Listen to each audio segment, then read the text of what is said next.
Hello, Public Health 147 class. My name is Elias Guzman Jr., and I am going to be presenting about Japan's habits. Yeah, let's go. One moment. Okay. Analyzing the culture of Japan regarding the views on addiction and addictive behavior. So, Japan's first off, their culture is very much modest and wants to keep like everything nice and like neat and tight. So, what Japan's culture usually does when people are suspected of being on drugs or having addictive behavior, being an alcoholic or just using harsh drugs, is that they would use humiliation and stigma to make people not want to use drugs. So, when they see someone that is under the influence, they usually start off by humiliating them, making fun of them in public, and as well spreading around a stigma saying drugs are bad and everything like that, like spreading more a negative mindset, shaming people to show them that if you start using drugs, you're gonna end up like this, creating more of creating more pressure in society in Japan society, so people won't use drugs, and this leads to people not having addictive behavior. Japan smoking habits. So Japan smoking habits is really bad and it's one of the highest in the world, with in addition to the pollution doing a lot of negative effects to their lungs. So Japan smoking habits. So in 2019, it was 16.7% or 7.8 million Japanese adults above the age of 20 and above smoked cigarettes and heated tobacco products. Among those who smoked, 12% were cigarettes, 4.5 were HPT users, and that information I got from the Free World Organization. And then as well, Japan's drinking habits is, and I quote, the typical Japanese person consumes 6.5 liters of alcohol per year. The typical Japanese person also contains about 6.5 liters of blood. So, explaining that a lot of people are smoking within their country and drinking a lot, and with the added pollution cost, it's very bad for their lungs and doing a lot of negative effects. So increasing the likelihood of lung cancer and increasing the likelihood of like liver cancer or liver failure, etc. Japan's risk factor for substance disorder and other addictive problems.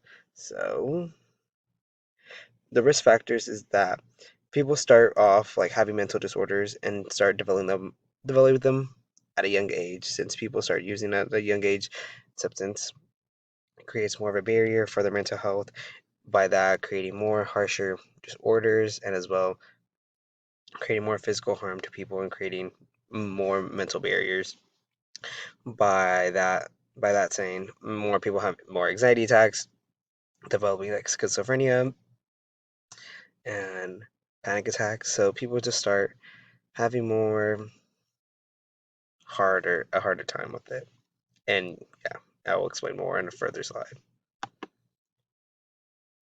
Japan's connection between substance use disorder slash addictive behavior and health issues and illnesses.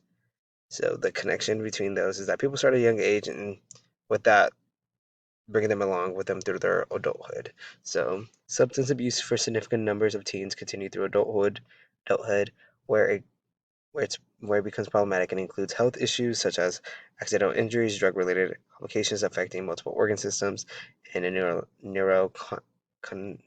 cognitive impairments and other acute and chronic health-related problems. From Williams J. 2015. So this is saying like it affects everything within the human body, from mental to more physical, in creating a harder time for people that are using. And the connection is that people use substance as a way to cope, to forget reality and how everything is, because they don't want to look at reality, and that's fine. But as Japan's public health ambassador, we have to do more and look at what we could do better for them. So people are getting high just to forget about what's happening in their life, and with getting high, it starts increasing the more the doses they need to get high. So Japan's suggestion for solutions from a public health perspective is what we need to do is create more funding for Japan's public health. So what we can do is creating more affordable, like sustainable what's called rehabilitation areas, so people can get the help they need, as well for more opportunities for people to like get clean, to get the advice they need, and as well as start fresh. Since when people are have an addiction, they're in the slumps. They don't have a lot of support systems. So creating more like workshops, like how to like get clean as well, how to get money, or like how to like start from scratch, and as well we can provide like GE courses for them, anything like that, just to get them in the right track. As well, we can implement policies into the government to make it required. As well, we can implement taxes so that we won't run out of funding.